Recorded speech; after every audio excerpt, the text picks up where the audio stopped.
श्रोते हो, आजची रात्र तुमच्या आयुष्यात परिवर्तन घडवून आणणारी आहे।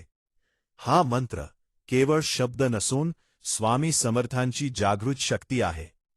ज्यांना प्रगतीत अडथळे जाणवत आहेत, करणी बाधा, तंत्रमंत्र किंवा शत्रूंच्या कारस्थानांमुळे जे त्रस्त आहेत, त्यांच्यासाठी हा मंत्र एका अभेद्य कवचासारखा काम करतो।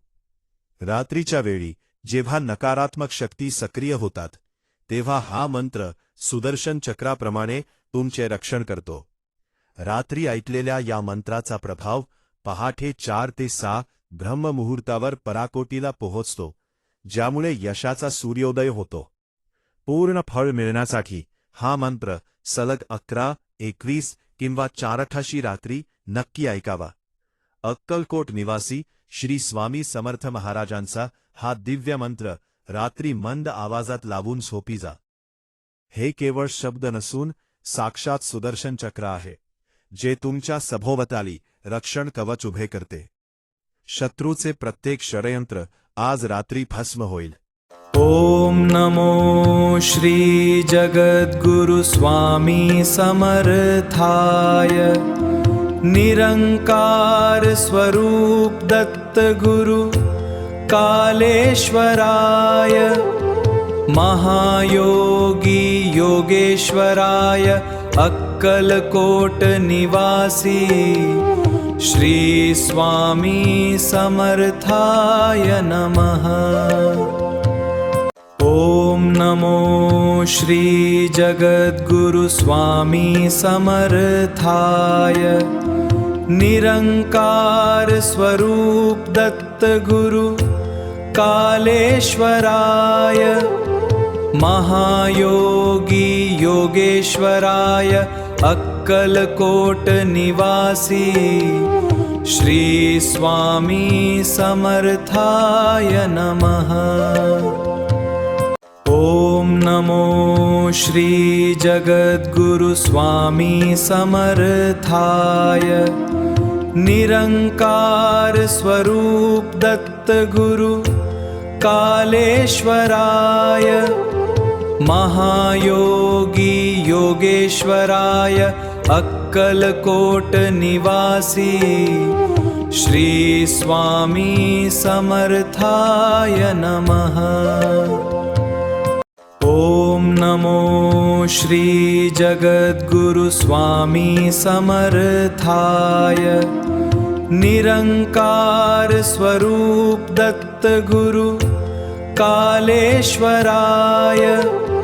महायोगी योगेश्वराय अक्कलकोट निवासी श्री स्वामी समर्थाय नमः। ओम नमो श्री जगद्गुरु स्वामी समर्थाय।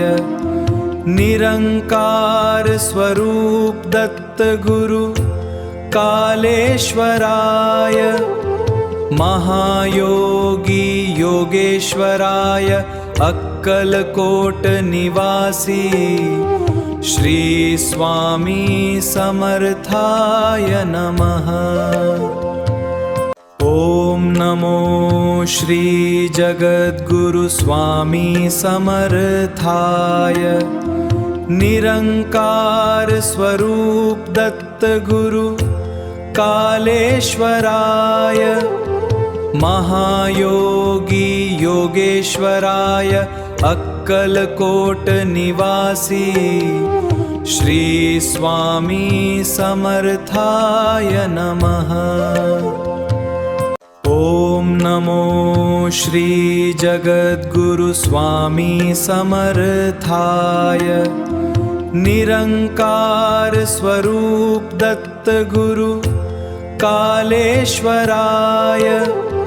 महायोगी योगेश्वराय अक्कलकोट निवासी श्री स्वामी समर्थाय नमः।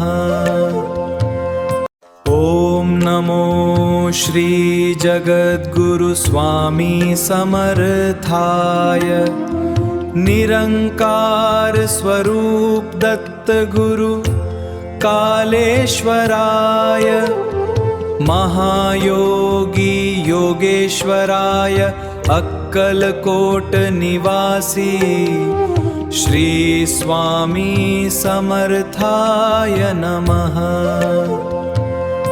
ॐ नमो श्री जगद्गुरु स्वामी समर्थाय निरंकार स्वरूप दत्त गुरु कालेश्वराय महायोगी योगेश्वराय अक्कलकोट निवासी श्री स्वामी समर्थाय नमः। ॐ नमो श्री जगद्गुरु स्वामी समर्थाय निरंकार स्वरूप दत्त गुरु कालेश्वराय महायोगी योगेश्वराय अक्कलकोट निवासी श्री स्वामी समर्थाय नमः। ॐ नमो श्री जगद्गुरु स्वामी समर्थाय निरंकार स्वरूप दत्त गुरु कालेश्वराय महायोगी योगेश्वराय अक्कलकोट निवासी श्री स्वामी समर्थाय नमः। ॐ नमो श्री जगद्गुरु स्वामी समर्थाय निरंकार स्वरूप दत्त गुरु कालेश्वराय महायोगी योगेश्वराय अक्कलकोट निवासी श्री स्वामी समर्थाय नमः।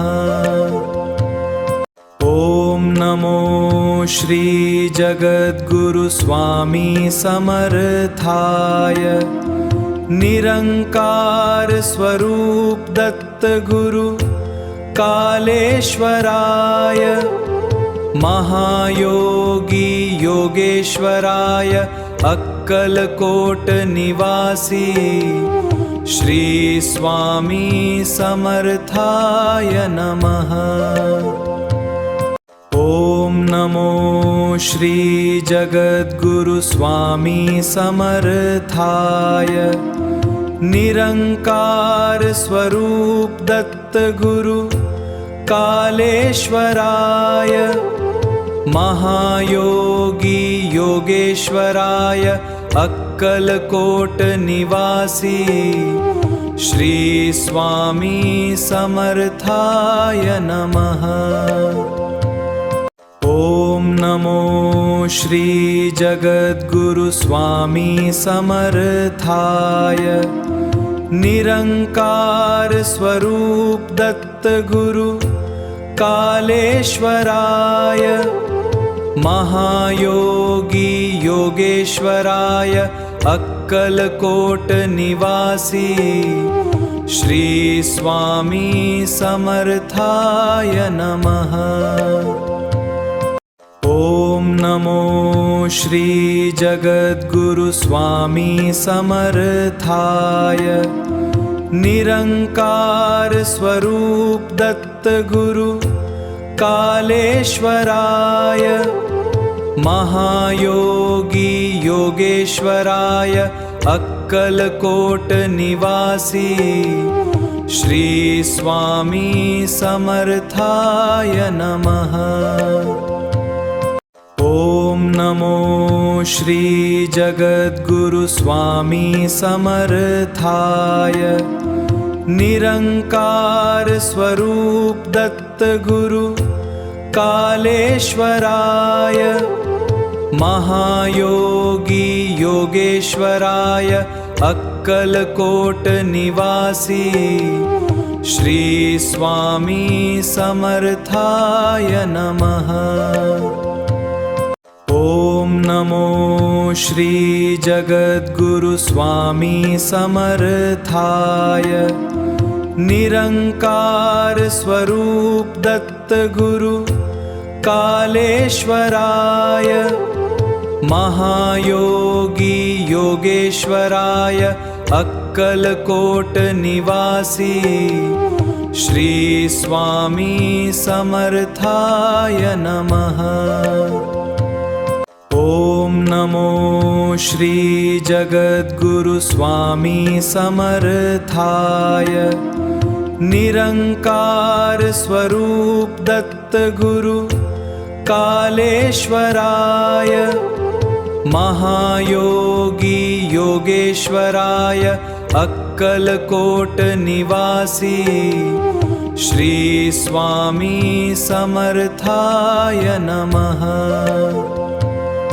ओम नमो श्री जगद्गुरु स्वामी समर्थाय निरंकार स्वरूप दत्त गुरु कालेश्वराय महायोगी योगेश्वराय अक्कलकोट निवासी श्री स्वामी समर्थाय नमः। ओम नमो श्री जगद्गुरु स्वामी समर्थाय निरंकार स्वरूप दत्त गुरु कालेश्वराय महायोगी योगेश्वराय अक्कलकोट निवासी श्री स्वामी समर्थाय नमः। ओम नमो श्री जगद्गुरु स्वामी समर्थाय निरंकार स्वरूप दत्त गुरु कालेश्वराय महायोगी योगेश्वराय अक्कलकोट निवासी श्री स्वामी समर्थाय नमः। ओम नमो श्री जगद्गुरु स्वामी समर्थाय निरंकार स्वरूप दत्त गुरु कालेश्वराय महायोगी योगेश्वराय अक्कलकोट निवासी श्री स्वामी समर्थाय नमः।